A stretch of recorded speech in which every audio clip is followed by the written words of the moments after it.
minutes. Please check that your settings, especially your audio, are working. We will be sending out a link to view the webinar and slides in the coming weeks for those who want to rewatch or re-listen. If any of you have any problems with audio or viewing mode during the webinar, please use the Q&A box to the right of your screen and one of our helpful team members will get back to you ASAP. As said, we'll be starting in a few minutes.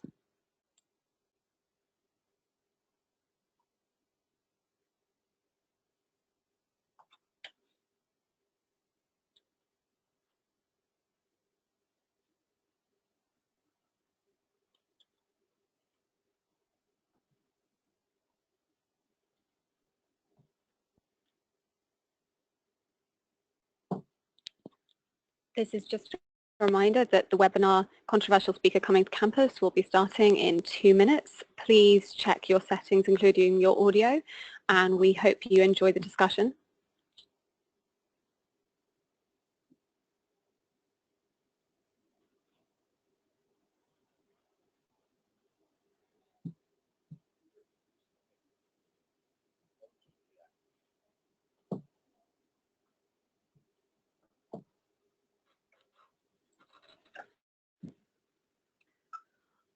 Welcome to the webinar, Controversial Speaker Coming to Campus. We're going to be starting in just under 2 minutes. If any of you have any problems with audio or viewing mode during the webinar, please use the Q&A box to the right of your screen and one of our helpful team members will get back to you ASAP. Please also take note that the webinar hashtag is #SageTalks and feel free to ask questions or leave comments there.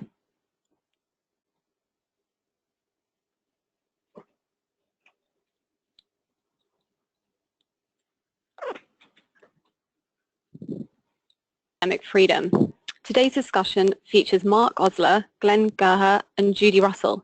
It is co-sponsored by the American Library Association's Office for Intellectual Freedom, Sage Publishing, and Index on Censorship. My name is Jemima Steinfeld, and I'm the Deputy Editor of Index on Censorship magazine. For those who are unfamiliar with Index on Censorship, we are a non-profit who campaign for and defend free expression worldwide. We do this in a variety of ways, including through the publication of our quarterly magazine, which features some of the most esteemed writers and thinkers today, as well as the voices of those who might otherwise be suppressed. We have covered academic freedom a lot in recent publications, especially given the rise of safe spaces and no platforming. In fact, just last week, a survey was published conducted by John Visasenna, a Brookings Institute Senior Fellow and UCLA professor, which stated that 1/5 of undergraduates now say it's acceptable to use physical force to silence a speaker who makes offensive and hurtful statements. So this conversation today is not only timely, it's essential. It's a privilege to be chairing this discussion, and we have 3 fantastic speakers, all of whom approach the topic of speaker disinvitation from different viewpoints. I'm now going to introduce them. Mark Osler is the Robert and Mariam Short Professor of Law at the University of St. Thomas. Osler's writings on clemency, sentencing, and narcotics policy has appeared in the New York Times, the Washington Post, and in law journals including Harvard, Stanford, and the University of Chicago. Osler's 2009 book, Jesus on Death Row, critiqued the American death penalty through the lens of Jesus' trial. His second book, Prosecuting Jesus, from 2016, is a memoir of performing the trial of Jesus in 11 states. The character of Professor Joe Fisher in the Sam Lee Goodwin film American Violet was based on Osler, and he has been the subject of profiles by Rolling Stone, The American Prospect, and CBS News. He is a graduate of the College of William and Mary and Yale Law School. Judy Russell, also known as Judy, is the Dean of University of Libraries at the University of Florida, a position she has held since 2007. Russell is a past member of the Board of Directors of the American Association of Research Libraries and LMC Digital. She is active in the American Library Association and the Association for College and Research Libraries. She was formerly the Managing Director, Information Dissemination and Superintendent of Documents at the U.S. Government Printing Office, now the Government Publishing Office, from 2003 to 2007. She was the first woman and the second librarian to hold that position. Prior to that, Russell served as Deputy Director of the U.S. National Commission on Libraries and Information Science from 1998 to 2003 and as Director of the Office of Electronic Information Dissemination Services and the Federal Depository Library Program at GPO from 1991 to 97. She began her professional career in special libraries, establishing the technical library for COMS-SAT libraries and R&D arm of the Communication Satellite Corporation, as well as the research library of the U.S. Congress Office of Technology Assessment. Glen Geher is the professor of psychology as well as founding director of evolutionary studies at the State University of New York at New Paltz. Glen has taught several courses at the undergraduate and graduate levels, including statistics, social psychology, and evolutionary psychology, and has won the New Paltz Alumni Association's Distinguished Teacher of the Year Award, along with the Chancellor's Award for Teaching Excellence from the State University of New York. First and foremost, Glen is a teacher, and his primary goal is to educate and support his students and work to facilitate their success as they develop across their careers. Glen's publications generally address two broad themes: the interface of human mating and cognitive processes, along with the state of evolutionary psychology within the landscape of academia. Among his publications are the edited books Measuring Emotional Intelligence and Mating Intelligence, Sex Relationships in the Mind's Reproductive System, Mating Intelligence Unleashed, which he co-authored, as well as Evolutionary Psychology 101. He has appeared on BBC World Radio, CBS Sunday Morning, Al Jazeera English, and many more, and has been published in the New York Times, Washington Post, and The Atlantic, just to name a few. Before I hand over to the speakers themselves, who are all going to explain their experience as speaker disinvitation, I just want to add that this one-hour seminar will be recorded and archived for future viewing. We will be sending out a link to view it and to access the slides to all registrants in the coming weeks. If any of you have any problems with audio or viewing mode during the webinar, please use the Q&A box to the right of your screen, and one of our helpful team members will get back to you ASAP. At the end of the webinar, we will also have time for Q&As from attendees, so please also use the Q&A box to ask any questions to speakers throughout the webinar. Please also take note the hashtag is SageTalks, and feel free to ask questions or leave comments there. So without further ado, I'm going to pass it over to Mark. All right. Okay, there I am.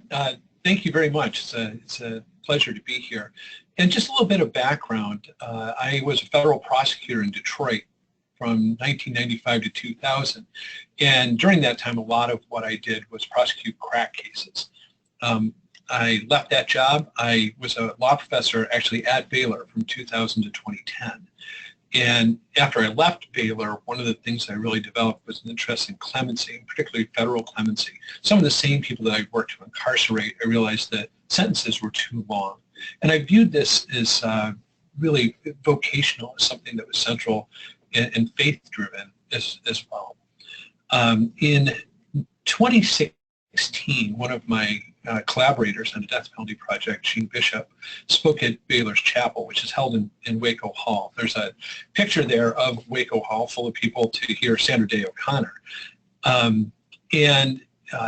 You know, she had a great experience, a good interchange, and that led to some discussions. And in June of 2016, I agreed to go speak at Chapel in February of 2017.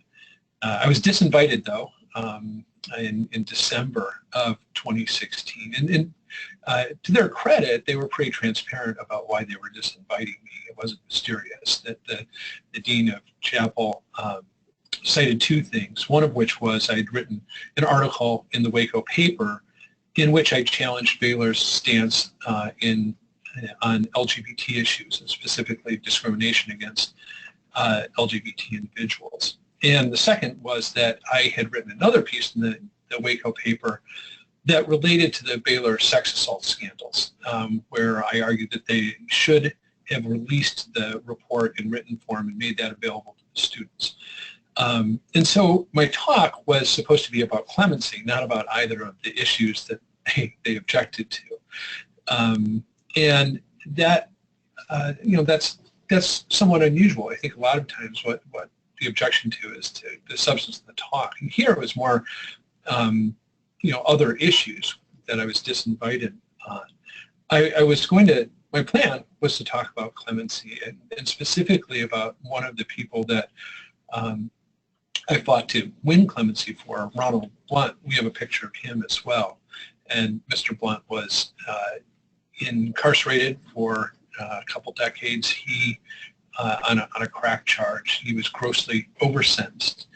And he actually had been released by the time I was going to speak at Baylor. My plan was to talk about that case, talk about it as part of a Christian vocation, and then have him come to the stage and talk about what his freedom meant. And so being disinvited was really such a lost opportunity for me, and I grieve for that. Baylor has a history of that, and some religious institutions do. In fact, they even disinvited Willie Nelson in 1988, who was going to give a benefit concert there.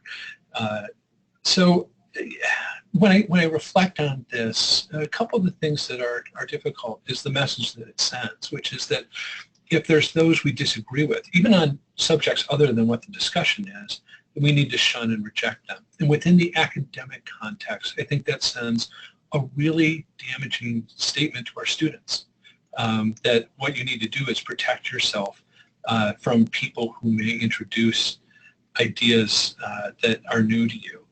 And in the broader scope of things too, I mean, I view myself as working in the realm of social justice, but so do many of the people that are opposed to me on issues. They work in social justice too. We just have different views. Change happens within the discourse, the engagement between people on opposite sides, that has to happen. And when we say we're not going to hear from the other side, we're not going to allow them, they are exiled, then it's very difficult to get to social justice. It's like the Super Bowl. If you only have one team show up, well, they'll win by forfeit, but nothing really is going to be accomplished by that. And the other thing too, I think, is that if we don't talk about things, you know, if my writing that article about LGBT issues was wrong, and we bar in an environment like Baylor, you know, divergent views on sexuality, then that bottles up and it doesn't get discussed, and it comes out in strange and bad ways. You know, of course, Baylor has suffered from that in a very direct way, and I would have thought that that lesson would have been more immediate to them at the time. Our public discourse relies on engagement, especially within the academy, of those who disagree in a civil manner. And when we give that away, we give away the chance of advancing ourselves socially, regardless of which side you're on. Well, thank you, Mark. That was really, really interesting. Please do send in your questions for Mark, and we will address them once the other speakers have spoken. We are next going to hear from Glen, who will be pulling up his slides momentarily. Hi, Glen. Hey, how you doing? Thank you so much for having me, Jemima. Oh, not at all. It's a very timely event. I think it's an especially important set of issues that we're addressing right here. And I guess just to sort of follow the model of what Mark did, I'd like to step back just a little bit to talk about why this is something why this is an issue that's so important to me as an academic. So a little over a decade ago, I led a group of faculty in the creation at SUNY New Paltz, the creation of an interdisciplinary program in evolutionary studies, which is still going strong, and it's been a terrific thing to be part of during my career. As part of that program, we have an annual speaker series, and I'll say going back to 2008, the very first speaker that we ever invited, a guy named Lionel Tiger, had apparently said some controversial things in some of his writings. And before he came onto campus, again, this was, you know, I was a young faculty member. This was our first ever speaker in this speaker series for this brand new program. There was a very large scale protest that surrounded this first speaker in the seminar series. There was a bunch of faculty. They had made these sheets with these quotes of our speaker from across his career. It was really, to be honest, it was kind of eye-opening, and it was kind of unpleasant. And he wasn't even, kind of like what Mark was just saying, Lionel Tiger wasn't even set to speak about the issues that the people were protesting. So it was kind of an unfortunate but very eye-opening event. So I'll say, you know, in case it's a newsflash to anyone, evolution is kind of controversial, and it's not just controversial among creationists and so forth. So that early experience of my career had me become, I'd say, very vigilant about issues regarding academic freedom and free speech within the academy. So fast forward to spring of 2016, and as an active faculty member at SUNY New Paltz, I was very concerned about this issue regarding a guy named Cliff Kincaid. So Cliff Kincaid is essentially a Republican or a conservative pundit. And there was, I don't know if they're still doing this, but there was essentially a program where he would debate a liberal pundit or a liberal media person. In this particular case, it was going to be a guy named Jeff Cohen. And as part of a package, they were going to come to campus, and they had done this at several campuses prior. They were going to come to campus and essentially have a debate. This was before the election of 2016, so it was very timely. It was going to be a debate about the influence of the media in regard to elections from these two guys with very different experiences and perspectives. Now, before the event even happened, some faculty had done some digging on Cliff Kincaid, and it turns out that he had said some pretty inflammatory things that were considered highly offensive. So here's the timeline we have in the slides. Someone had turned up data from the Southern Poverty Law Center, which is essentially an organization that is really very much trying to get a sense of who all is saying what and what kind of people are out there who are, I guess, problematic from a very liberal perspective. And so if you move forward, what had been in the slides, what had been said by Cliff Kincaid was, for instance, he said there is no such thing as a gay conservative unless the term conservative has lost all meaning. There is a homosexual movement that has its roots in Marxism and is characterized by anti-Americanism and hatred of Christian values. So personally, and I'm allowed to say this, I'm put off by that for a lot of reasons, and you know, it's kind of a disturbing thing to put out there. These other quotes on the slide are, I guess I would say, kind of similar. So if we could fast forward to the next slide on the timeline, you'll see that what happened was faculty at SUNY New Paltz were enraged, to be honest, and we have a faculty email list or a listserv, and so people started posting, hey, do you know this guy's about to come speak on campus? The university is paying for this guy to come on campus. Look at the things he has said. And once it was, you know, your email was just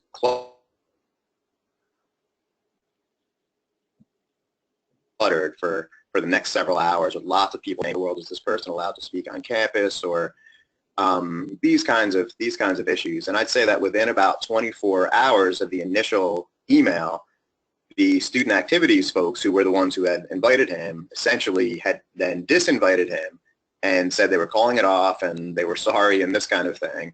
What was interesting about that from a logistical standpoint was, even though I think they were very well-meaning and they're a wonderful group on campus, they hadn't really consulted with sort of the higher-ups on that. So in other words, the president of the university, Don Christian, was not in on the conversation of canceling that event. So once the email came out that the event was canceled and that the speaker was essentially being disinvited, I was immediately in the inbox of the president of the university, as were several other faculty, saying, you know, hey, whatever, there's a lot of people don't like what this guy has to say, but once we start disinviting people because they have views that they're expressing that are different from, you know, what we consider the correct views or views of most of us in the academy, that's where this becomes a real problem. And I think that the president agreed with that perspective. And so he put together a task force of faculty, the Free Speech Task Force, which I ended up being chair of. And we had goals of advancing conversations regarding free speech on our campus, as well as re-inviting Cliff Kincaid and having that event happen, because I think a lot of us, including the president of the university, were, you know, we did not want to be one of those campuses, essentially. So long story short, the event was rescheduled. It happened in fall. We had a lot of conversations with faculty and students about alternative perspectives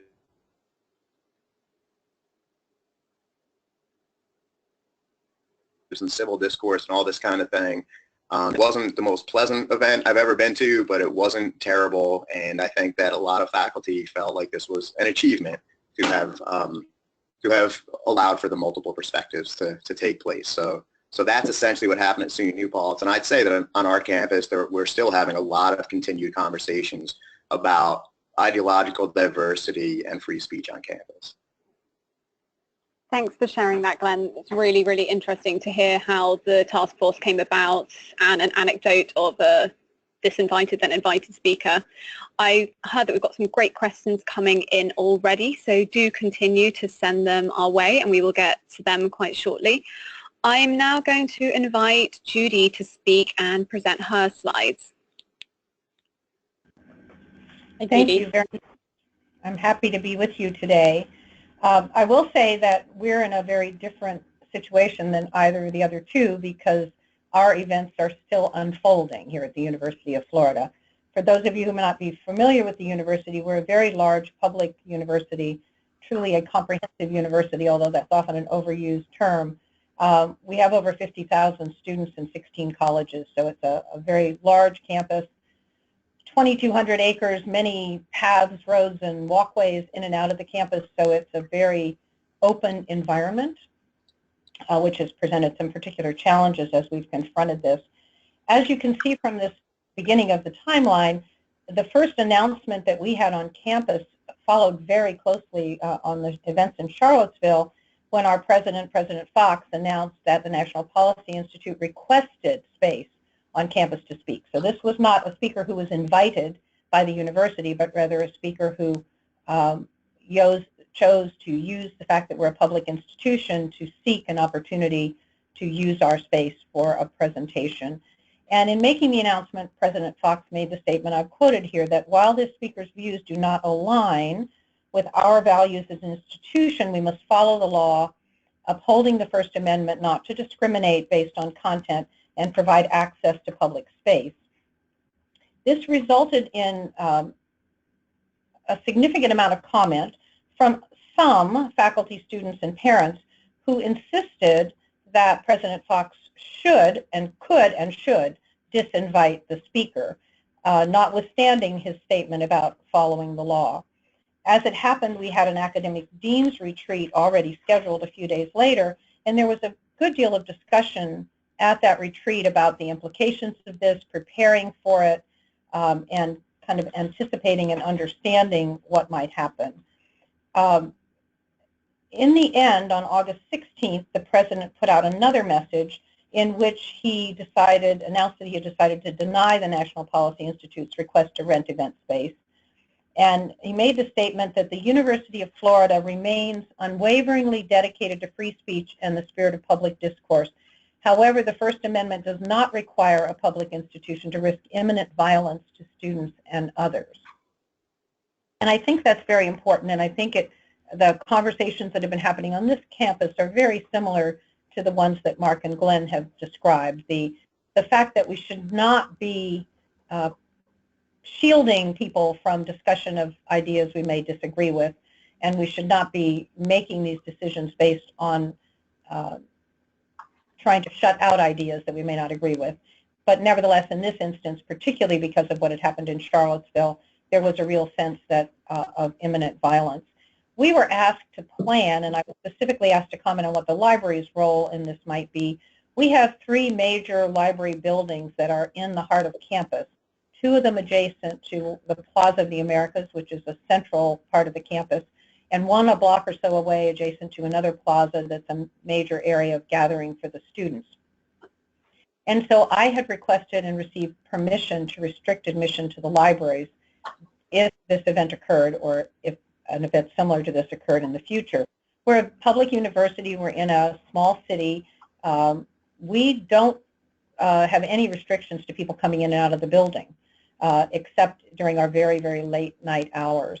But we made the decision that if such an event was to come to campus, we would bring security guards into each of the libraries.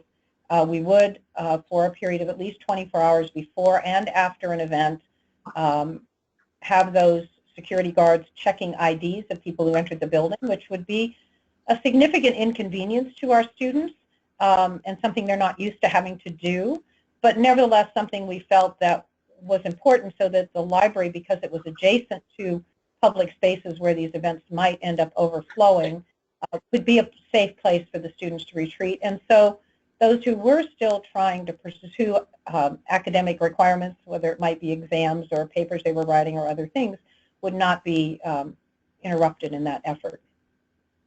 Then on August 30th, the president once again sent out an announcement indicating that the National Policy Institute had retained legal counsel and that there was an expectation that that might result in a lawsuit. And of course, that had been a factor in the University of Virginia and Charlottesville event, was that there had been a legal case. And then, of course, Hurricane Irma came to Florida, and classes were suspended for several days. And immediately after we resumed, if you could go on to the next slide, we had another dean's meeting at which he informed the academic deans that the negotiations with the legal counsel for the National Policy Institute had been suspended during the hurricane, understandably, but were resuming, and that it was very likely that an would be scheduled. And then shortly thereafter, we were informed that there had been an agreement to host an event from 3 to 5 p.m. on October 19th. So it's still in our future, but in our very near future. The event is being scheduled at what we call our cultural plaza. We have a large auditorium, public auditorium there, and there's a lot of parking around it. It's also on the edge of campus, and so it's a relatively easier space in which to have something like this occur. I will say that the biggest concern has really been that not the speaker himself or the people who may come and actually go into the auditorium and hear the speaker, but the various groups who both support and oppose the point of view of the speaker, a number of whom have been indicating on social media and other places that they consider that Florida is sort of the next, I'm trying to think what the phrase was they used, the next battlefield is in Florida is the kind of phrasing that has been posted on social media. And there is a concern and a perception that some of these other groups may try to come to the center of campus or to march through campus either before or after, that they may even spill over into the community. So there's been a lot of effort to coordinate with the campus police, the city and county police, the state police. Because of what happened in Charlottesville, there have also been some federal involvement in at least anticipating. There's a lot of discussion going on with other institutions who have either had events like this or who've been approached about this. So there's a lot of sharing going on about how different institutions are addressing the potential for these situations and what works and doesn't work. One of the things that's been of real interest and concern is the reports in the news media that the last two events at Berkeley, for instance, one cost about $600,000 for security and the other might have come close to $1 million for security. Clearly something that could have significant implications for not just our campus, but other campuses that these individuals and groups are targeting. So stay tuned. I'm sure there'll be something in the news, unless it's a non-event, which we would all be delighted for it to turn out to be. Great, thanks. That was really, really interesting to see it kind of from the other side, from the perspective of the admin that goes into these events and the things that you think about. We're going to spend some time now addressing some audience questions as well as a few that I have myself. So do continue to send them in. If we can't get to your questions within the hour, the speakers have all agreed to address them in a follow-up blog post on the SAGE blog, SAGE Connections. So please do bear that in mind. So I'm going to now ask all the speakers to jump back in, and I've got one question already that I'm going to look at. Well, whilst I quickly look at that question and decide who to address it to, Judy, since you've just spoken, I wanted to ask, what measures do you have in place to avoid as much disruption? I mean, what if things do turn violent? You know, I think that one of the hardest things about these events is the sheer unpredictability. how many people will come, where and when will they arrive and depart. There's certainly some anticipation that people may come in the day before, which is why we talked about trying to put some of these controls in place at least 24 hours ahead.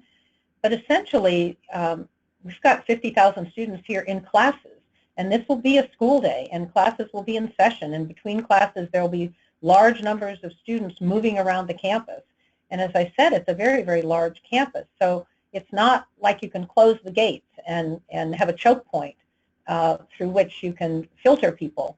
So it's a real challenge to anticipate this and to try to figure out where we need security to be and when, which is one reason that we felt that the library itself should at least have some additional security and do what is very unusual for us and card people who wish to enter. Interesting. Right, we're going to take the first audience question now. I think this is probably best to be answered by both Glen and Mark. Perhaps you can, Glen, you can answer first, and then Mark, you can answer. It is, how can professors help students to express themselves when they're afraid to talk about controversial issues in the US? I think it's a great question, and I think that universities need to systemically address that issue in a way that we really haven't sufficiently. So one idea that I've spoken with some faculty about is perhaps there could be some kind of first-year seminar, some kind of thing that students take during their first semester in college where they learn about this issue and they learn about ways to engage in conversations, written and otherwise, about controversial issues and multiple perspectives, and about the importance of incorporating and addressing and dealing with the fact that regarding almost everything in the academy, there's always multiple perspectives. It's very dangerous when there's a convergence of ideology that becomes, even though it's really subjective, that becomes essentially seen as truth, and anything that deviates from that is seen as blasphemy. You know, we sort of see that sometimes with ideologies, and I feel like students need to early on really have curriculum that is about this issue, where they can really be exposed not only to multiple ideas, but to the fact that there should be multiple ideas, and how can you, in a civil manner, deal with that within your academic experience. Yeah, I'd say two things, and they're a little bit in tension, but the first is that we have to model the willingness to talk about tough issues. It is dangerous, a lot of people perceive, to talk about race right now. And in class, you know, I teach criminal law. We have to talk about race. I have to be willing to go there. And there's pitfalls and dangers, and people are scared of doing that. But if we want to give permission to our students to talk about controversial issues, we have to go there, we have to lead them there, and establish that it is a safe place to talk about these things. And when I say safe place, I don't mean a safe space where others can't be heard or there's not divergent views. What I mean is that I'm not going to say that your experience is wrong if it's different than mine. And that's the second point, is I think humility is crucial as professors in approaching this. The willingness to learn from our students. And almost any good professor that I've had or know, that's something that they all will say, is that they learn from their students. And I think sometimes we have to be more explicit about that, and we have to trust them. It sends a great signal if we have an academic symposium, for example, and up on stage are the experts. If we have a student up there, not a student asking questions or a student moderating, but if we have a student on the stage to speak on some of these controversial issues, that sends the message that you know, your voice is valued, and we do that too rarely.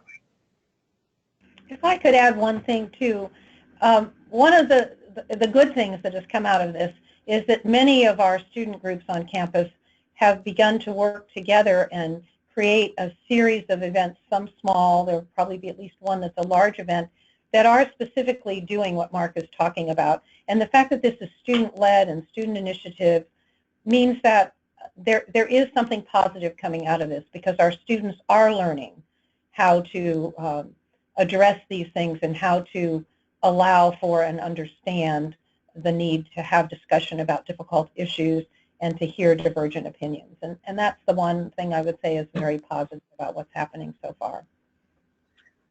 I actually wanted to get onto that, this idea of kind of generation snowflake. And, you know, do you think this is a completely unreasonable term? I guess that's addressed to all three of you. So, Well, yeah, Mark, I'd say I think that it's not limited to this generation.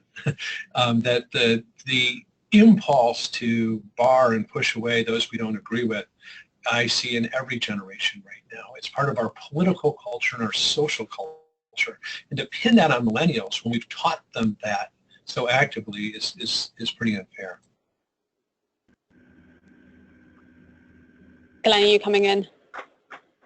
I think there's a major set of issues going on with the current generation of college students. I mean, these young people are, for one thing, they're the first generation of people in the history of our species who have always had access to the internet.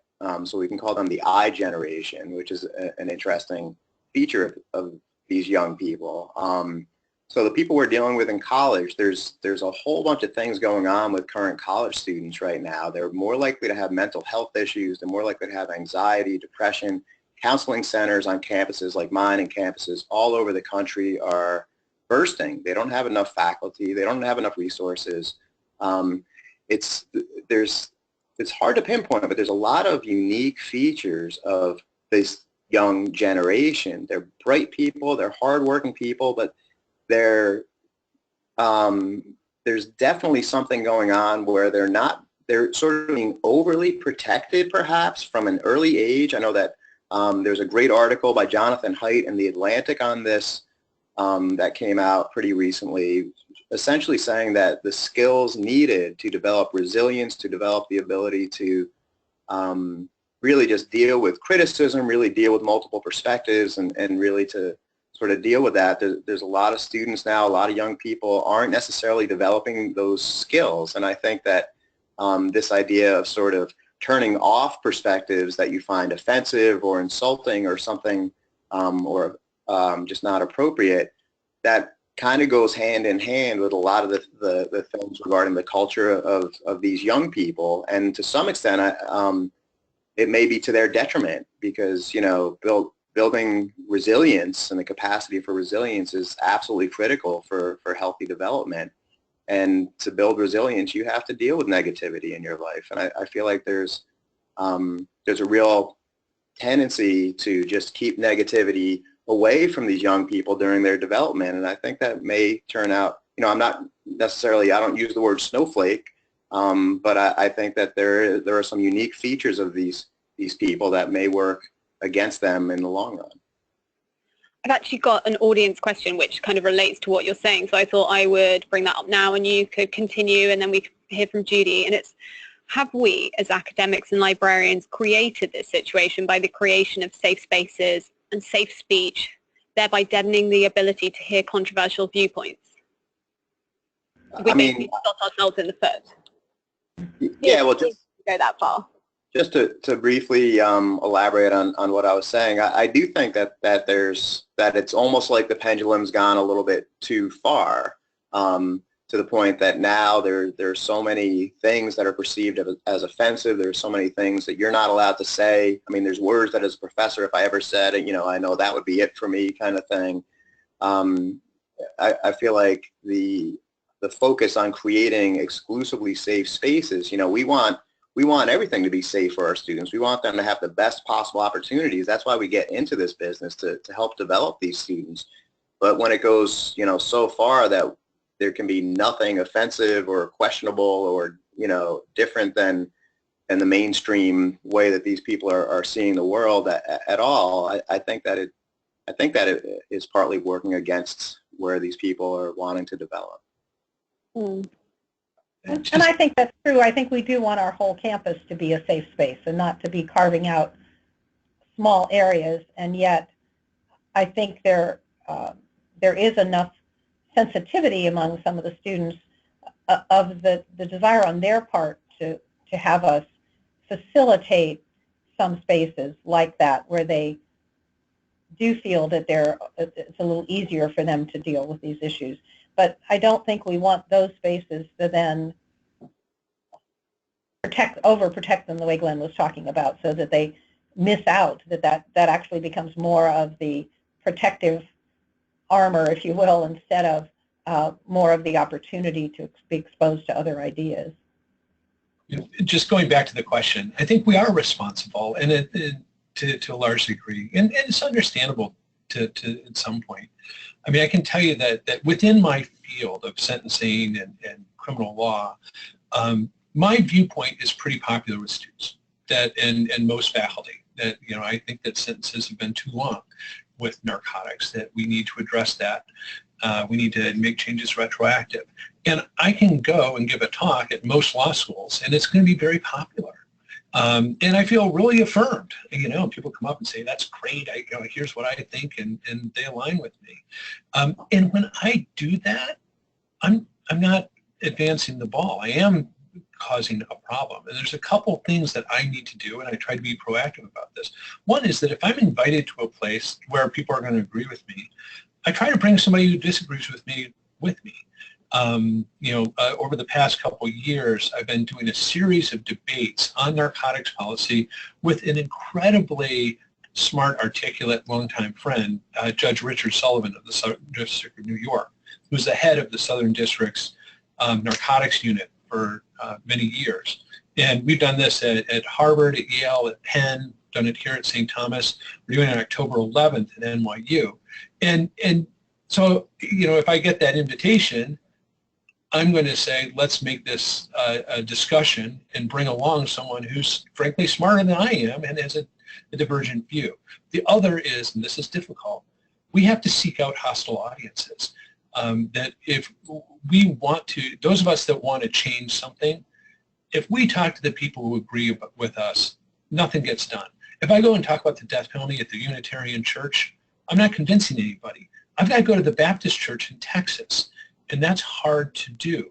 But it's essential if you really believe that you're going to create change in the end, and if you're going to fight against this idea of safe spaces in the negative sense. Mark, I've actually got a question that follows on that. I think, again, you'd be good to answer this. Why is it that only conservative speakers who seem to be controversial, why is it that liberal positions are not considered controversial? You might disagree with that. Yeah, I mean, because I was being, rejected because of my liberal position, or was perceived as a liberal position on LGBTQ issues, and that, my experience, but my experience probably was in the minority. It often is going the other way. And, I've reflected on this to a fair degree, and I have a lot of empathy with the people who are rejected going the other way. In part, it's because it often gets tied up in definition. What's the definition of our institution? What do we stand for? Frankly, with Baylor, that was part of it, is if we let a speaker like Mark Osler, who believes this way about same-sex marriage, to speak on our campus, do we cease to be Christian? Does that challenge our identity as a Christian institution? I would hope it doesn't. They felt it did. With liberal arts institutions, if we allow a conservative who is going to challenge the way that we feel about certain things, does that undermine our identity? And I think that's why people are so passionate about it. Interesting. What's your take on this, Glenn? Well, I think it's a really intriguing part of all this. When you look at the ideology of faculty at universities across the country, and you look at that across time, you'll see that university faculty are wildly representing the very, very liberal. I'll give you a quick anecdote on this. So at SUNY New Paltz, where I teach, about 15 years ago, full faculty meetings. We had about 200 or 300 faculty who were there. The president was there. And the officer of the faculty said he wanted to try out a new mechanism for voting at the meetings. He gave everyone this little button. And he said, just for giggles, why don't we just say who you voted for I guess it was Kerry or Bush. It was back when that was the deal. And it was literally, there was one person, when the data came up on the screen, there was one person who had voted for Bush, and everyone else had voted for the Democrat, for Kerry. And the president at the time of the university, Steve Poskanzer, stood up, smiled, and said, "It wasn't me," which was a funny thing to say, but it also speaks to how incredibly homogenous the ideology is of university faculty. And when you run into a situation like that, what you tend to find is very far left opinions become the standard. That becomes what's acceptable, what's considered truth, and what's considered the right ideas. Now, when you put that in the face of the fact that we have a lot of conservative students, because we are a state university, we cater to students from all over. I have seen, especially with this whole Cliff Kincaid situation, I had 2 or 3 Republican students say in class and then after class, say, "I feel absolutely ostracized on this campus right now. I'm surrounded by people, by faculty, by students who are saying we should never have a person like that even come onto this campus. I, as a Republican student, totally disagree and feel like my perspective isn't being heard."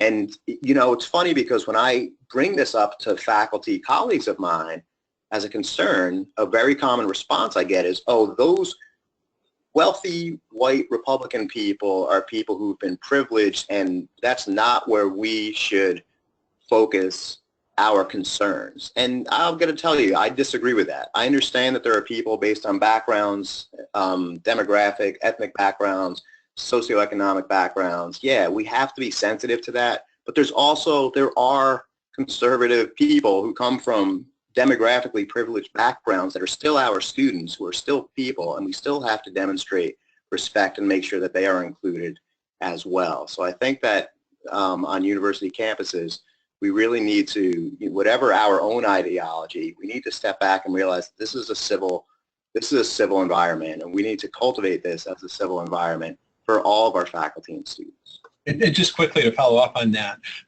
it is such an advantage to have ideological diversity as part of the discussion. I mean, I'm lucky I work at a place now where we have a good balance of people across the ideological spectrum. There are social conservatives on my faculty.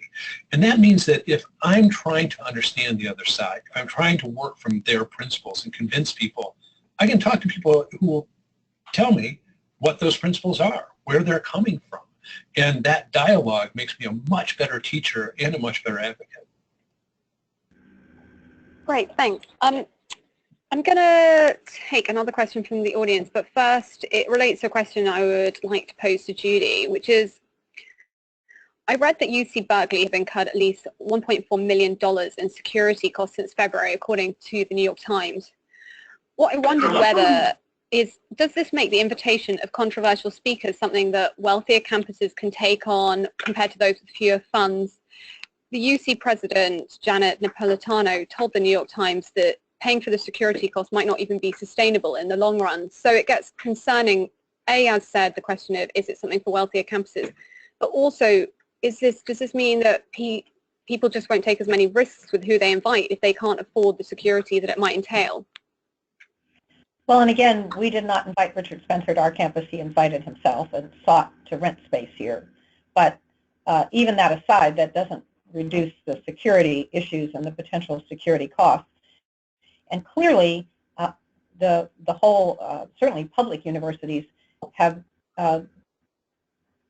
significant restrictions or reductions in their budgets over time, or they're not keeping up with costs. And so for any of us, getting that kind of an unplanned expense and the potential of getting it multiple times over the course of an academic year could be very disruptive to the primary mission of the university. On the other hand, as a public university, there are, we might be able to do as President Fox did and decline a speaker because of the threat of violence, but we can't decline a speaker because of the threat of cost. And unfortunately, we also can't expect the speaker who may be renting space to cover the costs of people who come to support or oppose his or her point of view and at least ostensibly are not invited by that individual. who are self-invited. And with respect to the question about conservative and liberal speakers, I can't really think of an example of a liberal speaker in our situation, in a public institution, where we've had this kind of issue of wanting to ban somebody from campus.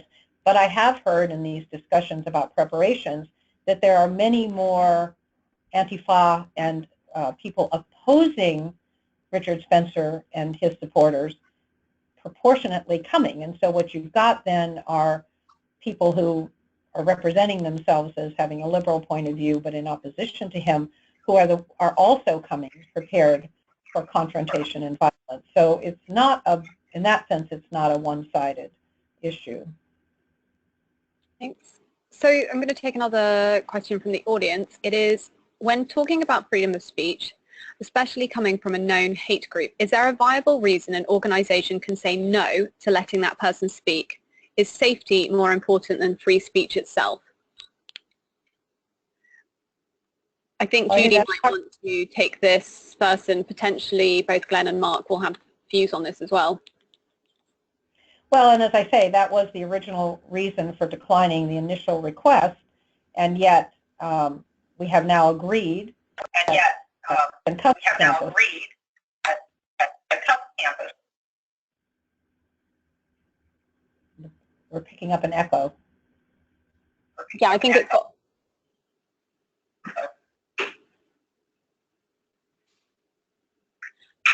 All right, Glen, why don't you talk and we'll see if you've got an echo. Okay. Yeah, I think that the balance between safety and free speech is absolutely critical. Judy, I am absolutely impressed with what you and your colleagues are doing there, and of course wish you all the best moving forward. Like a lot of us, I think Charlottesville scared the heck out of me, and I think that Charlottesville showed what happens when free speech issues go right up against safety-related issues. And, you know, from the outset, the First Amendment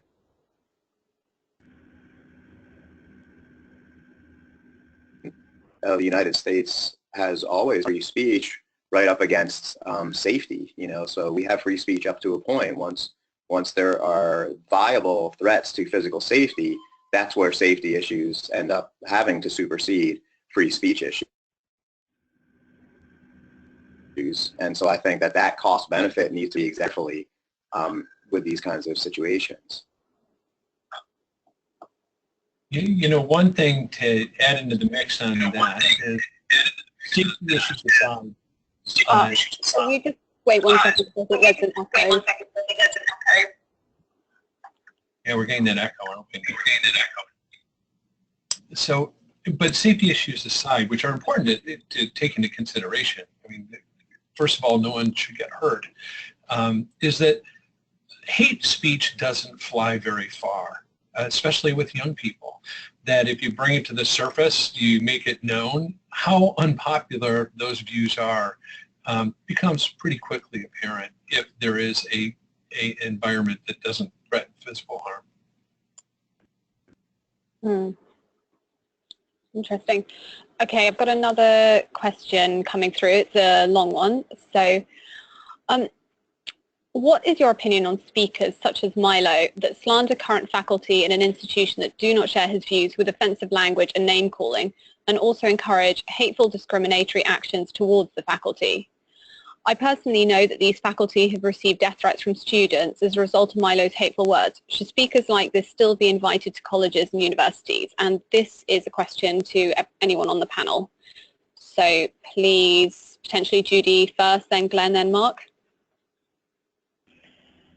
Well, I mean, I think as much as we abhor that, and we have had circumstances here on campus not related to this forthcoming event, but for other reasons where we've had faculty members receive threats of violence or even threats of death.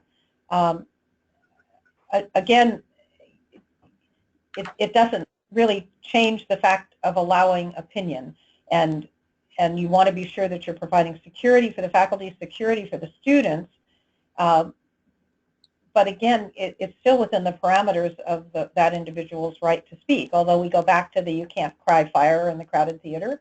So there are boundaries there too, where inciting violence can allow some constraints, but I think Mark's probably a better one to comment on what legally you can do there. Yeah, and I mean, one thing that plays into this is, with Milo Yiannopoulos, I never understood what his area of expertise was.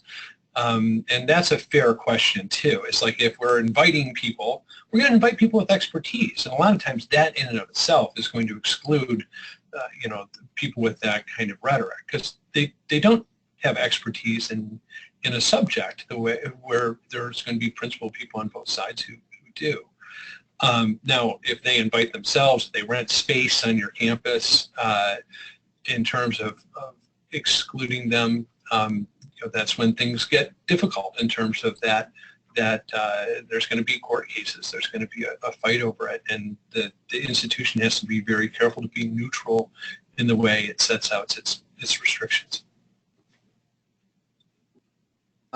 So I'll go on record and just say that I think Milo is a total punk, to be honest, to put it scientifically. When I first heard about him and some of the things he was doing, I thought he's a bright guy. He is articulate. He has something to say, but I think that you don't have to look too deeply into the news and to see that this guy has crossed boundaries. So Judy talked a bit about, there's this threshold and there are boundaries where free speech suddenly puts people in danger. And Milo has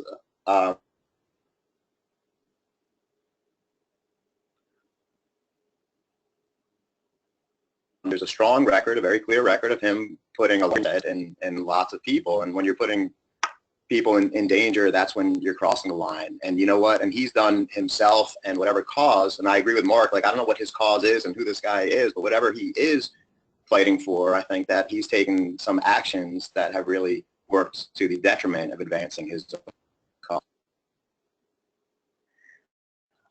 Do you think that there's a duty for places to invite people who are influencing things, whether it's politics or society in some way? Do you think there's a duty to invite these people to a platform to be held to account publicly for their views? And if so, is a university campus the right place for that?